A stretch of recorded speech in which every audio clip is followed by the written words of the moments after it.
আসসালামু আলাইকুম রহমতুল্লাহি ওবারকাতুহু। আলহামদুলিল্লাহ, আল্লাহ তাআলা লাখ লাখ শুকরিয়া। আজকে আমরা বিলের পাড় থেকে ঘাস আনতে যাব এবং দীর্ঘ কয়েকদিন বৃষ্টি হওয়ার পরে আমরা কিছু সার নিয়ে যেতেছি। তো আমরা প্রথমে ঘাস কেটে নেব, তারপরে আমরা সার দেব ইনশাআল্লাহ। তো আলহামদুলিল্লাহ আমি ঘাসে পর্যাপ্ত পরিমাণ যত্ন করি, এই জন্য সবার থেকে আমার ঘাসটা অধিক বড় হয় এবং সুন্দর হয়। আপনারা হয়তো দেখছেন আমার আশেপাশের ঘাসের ভুঁইগুলা, এখন একটু বৃষ্টি হইতেছে, এজন্য ওদের ঘাসগুলা বড় হইতেছে। আর আমি খরার সময়ও পানি দিয়েছি, ঘাসে সার দিয়েছি। এখন তো বৃষ্টি, আলহামদুলিল্লাহ ঘাস আরো দ্বিগুণ বড় হবে। কিন্তু আমাদের এখান থেকে নিয়ে যাওয়া একটু সমস্যা হয়, চড়ার ভিতরে পানি হয়ে থাকে, বিশেষ করে ওই বিলের নিচে যে দোপা জায়গাটুকু আছে ওখানে। তো ঘাসে যত্ন করলে অবশ্যই ঘাস ভালো হয়। আমি আগাছা মুক্ত করে দিই, কিন্তু এবার আমাদের ঘাসের যে শিকড়গুলা অনেকটাই উঁচু হয়ে গেছে। তো আমরা অন্যান্য জায়গায় যে ঘাসগুলো লাগাইতেছি ওগুলো ঘাস লাগানো হলে ইনশাল্লাহ আবার আমরা বিলের পাড়ে এগুলো অল্প অল্প করে তুলে তারপরে আমরা এখানেও ঘাস লাগাবো। প্রায় 3 থেকে 4 বছর আমরা এখানে ঘাস লাগাইছিলাম, সেই ঘাসগুলোই আমরা কাটার উপরেই আছি। তো ওগুলো আবার কেটে আবার ওখানে কাটতে হবে। আকাশে অনেক মেঘ, আসলে ঘাসের জমি সঠিক পরিচর্যা না করলে উৎপাদন বৃদ্ধি পায় না। এই জন্য ঘাসের জমি সঠিক পরিচর্যা করতে হবে, উৎপাদনও বেশি হবে, ঘাসের গুণমানও ভালো থাকে এবং দীর্ঘদিন পর্যন্ত এই জমির ঘাস কাটা যায়।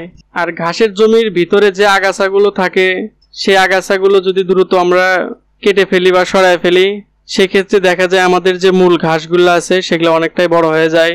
আসলে ঘাসের ভুঁই আগাছা দূর করার নিয়ম হচ্ছে 15 থেকে 20 দিন পর পর। আর ঘাসে পানি দেওয়ার নিয়ম হচ্ছে নতুন রোপণের পর 5 থেকে 7 দিন পরেই ঘাসে পানি দেওয়া, শুষ্ক মৌসুমে 7 থেকে 10 দিন পর পর।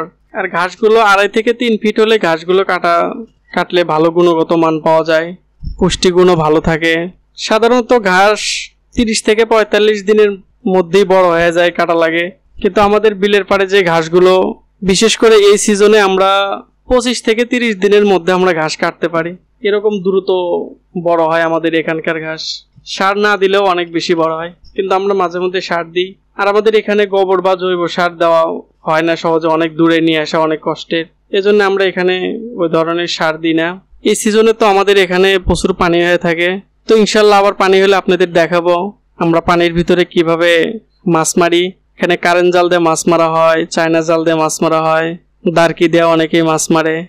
আর আমরা যেখানে ঘাস লাগাইছি মূলত এই জায়গাটুকু বুচ্চু গ্রাম হওয়ার কথা ছিল, কিন্তু ভালো রাস্তা যাতায়াত ব্যবস্থা না থাকার কারণে অনেকবারই প্রজেক্ট আসার পরেও হয় নাই।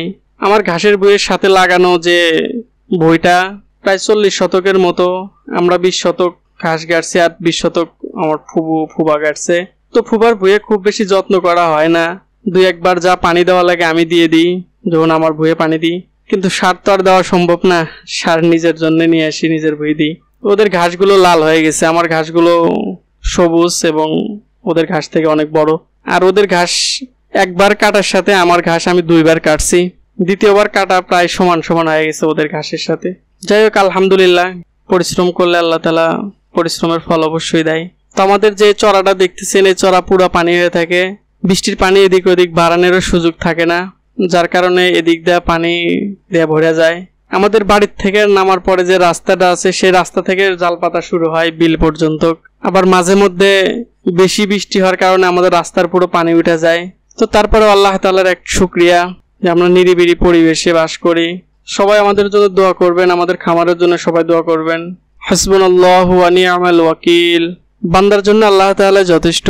আসসালামু আলাইকুম ওয়া রাহমাতুল্লাহি ওয়া বারাকাতুহু।